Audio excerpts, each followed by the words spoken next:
From PBS News Student Reporting Labs and WETA, this is On Our Minds with Evelyn and Eason, a podcast made by teens for teens, telling stories about who inspires us.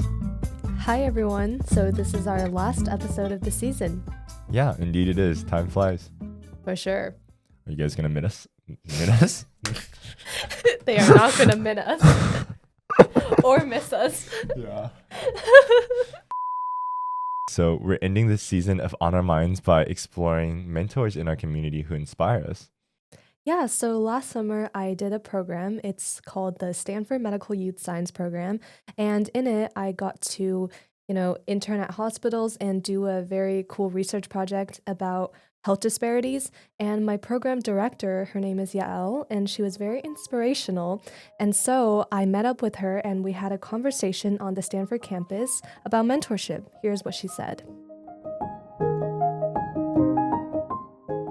Mentorship isn't necessarily a formal relationship that you seek out and you say, will you be my mentor? Sometimes it's just a person in your life that helps you kind of find, either information or guidance, or just is your kind of person in your corner to cheer you on. You feel connected to them. Exactly, yeah. So I know that many teens like myself have struggled with feeling imposter syndrome and self-doubt about being where we are and like the opportunities that we get. How do you help those people navigate through these feelings? When I'm talking to students about, imposter phenomenon or imposter syndrome and how to navigate those feelings, I think it's one, to normalize them, right? Because it is normal and it's a human experience. And then two, to remind them that they belong. I try to just remind them that even if they doubt it, somebody saw something in them, that they believe in them, and that they have to now be able to start seeing that in themselves. And somewhere along the line, it's going to switch around. Somebody's going to seek you out and say, seek you out for help, seek you out for mentorship. And you'll be able to turn around and say, I know what it was that helped me when I was feeling those feelings. And in my case, it was somebody kind of literally taking me by the shoulders and go, you belong. You are the person that has to do this now. You have to believe that. Can I kind of share how you really inspired me as a mentor? Oh my gosh, please do. Yeah. So I remember, you were talking about how you were interviewing individual people. We just had a conversation about how you had to literally interview like 60 people, right? And I remember showing up on the first day and you were like, yeah, welcome in, Evelyn. And you were like introducing me to everything. And I was like, how do you know my name? I was like, oh, yeah. And then we had a conversation later and you were like, oh, I remember you mentioned this in your interview that you wanted to do this. And I was like, you have so many people to interview, but you remember like the details about every student. And I think that's really powerful to a student because we want to feel like, someone is really paying attention to us and willing to like learn about the details of our situation. So I think that was really great. That was inspiring for me. And then when we had like issues, we could come talk to you. And when I ran into issues applying for college, I was like, I need to ask Yael. Like, she's the person I think of. So yeah. Oh, thank you. That really genuinely means so much to hear. So yeah. Well, yeah, thank you for being here. Thank you for doing this. Thank you for having me. A hug. Aww. I'm proud of you. Thank you.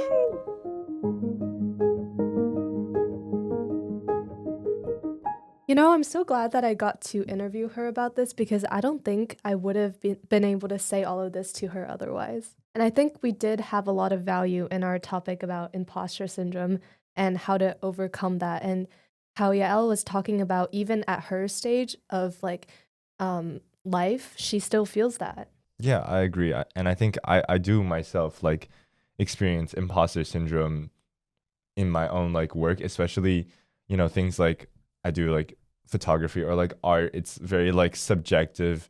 There's not one metric to say you're good at this or not. I sometimes go look at my own work and think am I really a good photographer? And I think hearing her talk about it has been really useful and inspiring. Yeah, for sure. And I think that's what a mentor is for, right? Being able to share common life experiences and hearing about how they overcame it, and so you can kind of apply it to your own life.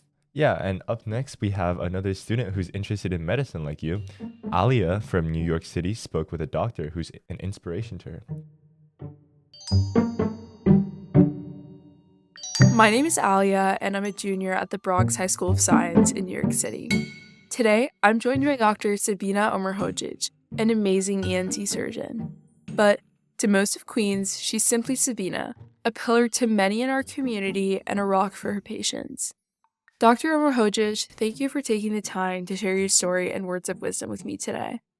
Oh, thank you, Alia, for these wonderful words. I actually remember the first time we met. It was spring of 2023, and even though I was a little freshman, we immediately clicked. You had an amazing spread of authentic Bosnian food, and you were extremely easy to talk to. Yet, I think what drew me the most to you was how you seemed to have it all. Raising a beautiful family in the city, being at the forefront of your field, and all while remaining engaged with your community. So, take me back to where it all started. What was growing up in Bosnia like, and why did you want to become a surgeon in the first place? I'm very humbled and I'm truly honored to realize I inspire younger generations. So I was born and I grew up in Bosnia. War broke out in my country in 1992. We all fled to Croatia, where I completed my medical school as a refugee. And then we eventually immigrated to the United States in 2000. And I was always drawn to medicine, and I knew I wanted to be a doctor since I was a young girl. But surgery particularly fascinated me because it combined everything I loved: sharp thinking, precise decision-making, hands-on skills, and an ability to make an immediate impact. So, what part of your career had to been the most difficult, and tell me a little bit about how you overcame it, and what also brings you joy out of your career?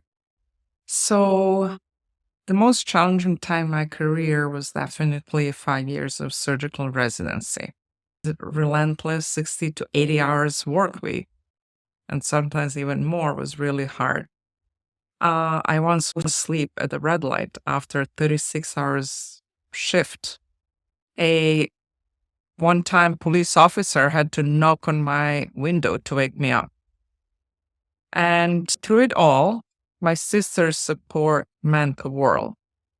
I truly learned that mental resilience and the love of a family make all the difference. The biggest joy right now comes from seeing patients who I treated years ago. Each time they remind me that we improve quality of lives, we save lives, and it's a humbling reminder every single time, because right now we keep busy with seeing new patients every day and we sometimes forget. I mean, not only are you known for your skills in the operating room, but one of the biggest impacts you've made on the city is through community work. So, my question to you is, how and why do you get involved with our community here in Queens?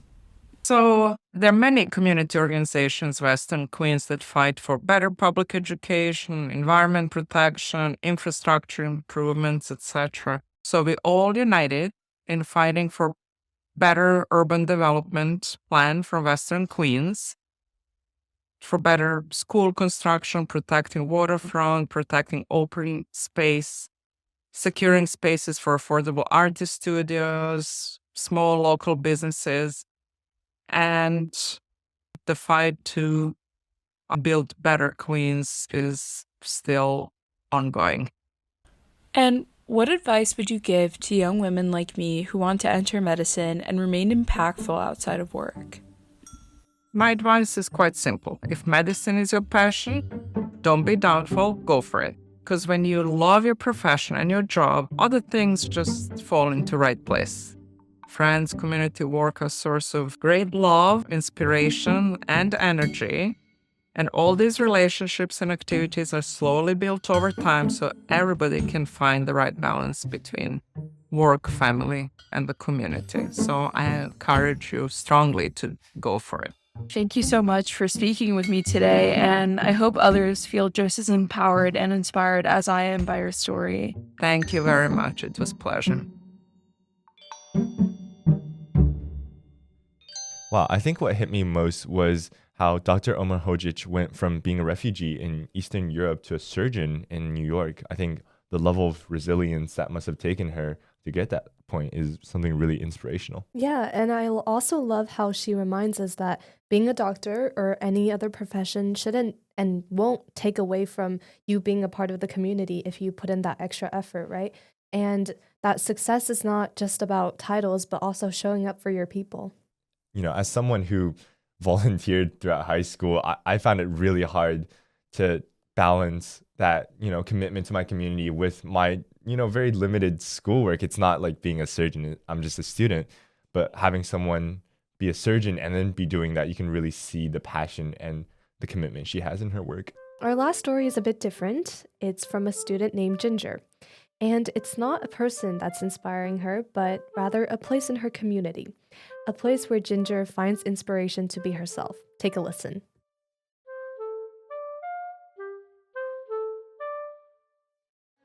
Good morning. My weekdays begin when I have to blast music to wake my 4-year-old niece. We share a room. Good morning. Good morning. I have to get her ready for pre-K while my mom and older sister return from their night shifts. I'm a junior in high school, but I juggle a lot of responsibilities while at home. I take care of my niece, I cook dinner, I clean, and I also do my homework and study for my next big test. We live in the South Bronx. There are noises everywhere. People in my block are often playing loud music, and their upstairs neighbors sometimes sound like they're training to run for the marathon. Not only do these outside noises get under my skin, but my head can feel noisy too, because my mind is always thinking about what I have to do next. Oh my god, I have to get home today before my test for school tomorrow. I have to get my niece to school before the bell. I have everything I need in my bag, right? Lunch. Do I have my lunch? Stand clear of the closing doors, please. The subway quiets my thoughts. Here I have no responsibilities, no duty to do anything for anybody. The train is the one place where I'm just another person moving through the city. My job is to merely exist. I take the 4 train from the Bronx to Brooklyn Bridge City Hall. The ride should take about half an hour, but that's only if the MTA is having a good day. A sick passenger, track maintenance, or the dreaded announcement can make my commute much longer. We have been held here. The train traffic ahead of us. And yet, I've come to savor the ride, no matter how long it takes. The only thing predictable about my commute to and from school is that it's always unpredictable. Not one day is the same. I've seen passengers dancing, singing, rapping, running from the cops, and cursing out conductors. My commute is different every day, but it's hardly unique. The average New York City high school freshman spends 31 minutes getting to school. They may take a combination of the subway, city bus, Staten Island ferry, and just a sidewalk. My commute frees me to let go a little. I have no responsibilities. At school, I worry about what people are going to think about my hair, my outfit, or the way I speak. On the subway, though, I don't worry about anyone's judgment. I don't know them, and they don't know me. My time underground also forces me to disconnect from social media. Instead, I look around and notice the little things. I remember how after one really stressful day at school, I saw a lady with a note sticking out of her lunch bag. The note read, "Have a great day, Mommy. I made this with a lot of love." And just like that, I completely forgot why I was so upset. I now only had my family in mind. I spend almost 6 hours on the train weekly. That's a lot of time, but when I'm on the train, it feels like time stops. And sometimes I crave just a little longer to be frozen in time. But then I hear, Brooklyn Bridge, City Hall. and I come back to reality, where time doesn't stop for anybody.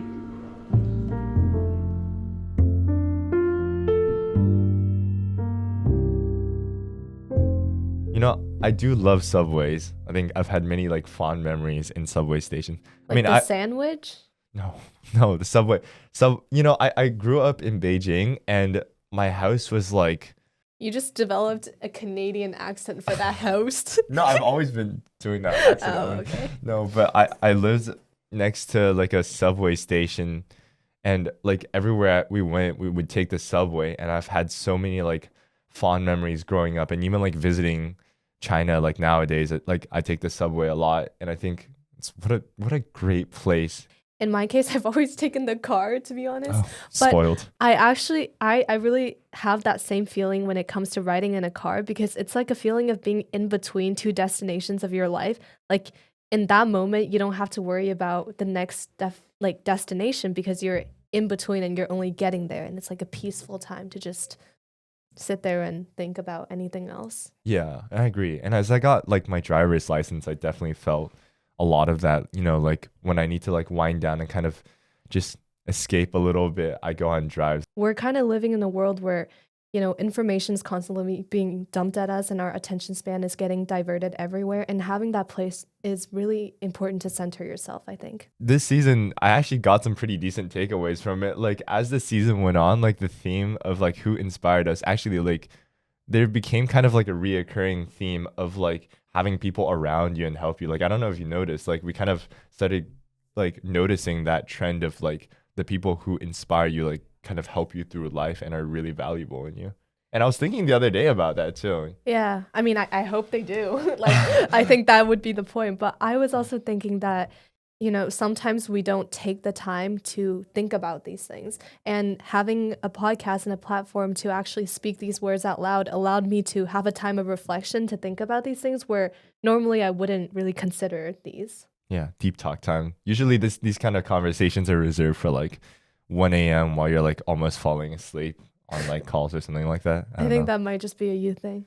But anyways, I guess that's the last episode. I guess this is goodbye.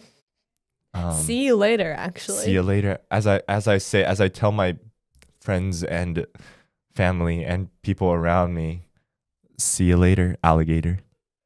In a while, crocodile. Oh, wow. Today's segments were produced by Alia and Ginger from New York City. Lead podcast producer Briget Ganske produced this episode with editing and mixing by Wyatt Mayes and help from Genesis Magpayo. Ryan James is our camera and audio operator. Approval and oversight by editorial director Marie Cusick and executive producer Leah Clapman. Theme music by Isaiah Brown. Additional music from Blue Dot Sessions. Have a great summer, everyone. See you next season. Wait, actually, we won't get to see them next season because we're not the hosts. Yeah, shoot. Well, good realization right there. See you later, alligators. That's the best goodbye. You think they're gonna miss us? To be honest, No. To be honest, no. Briget, are you gonna miss us? I'm gonna miss you. That's it. Aww. See, we have one person that'll miss us. We built a one person fan base. I wouldn't call it a fan base. Yeah, you're right.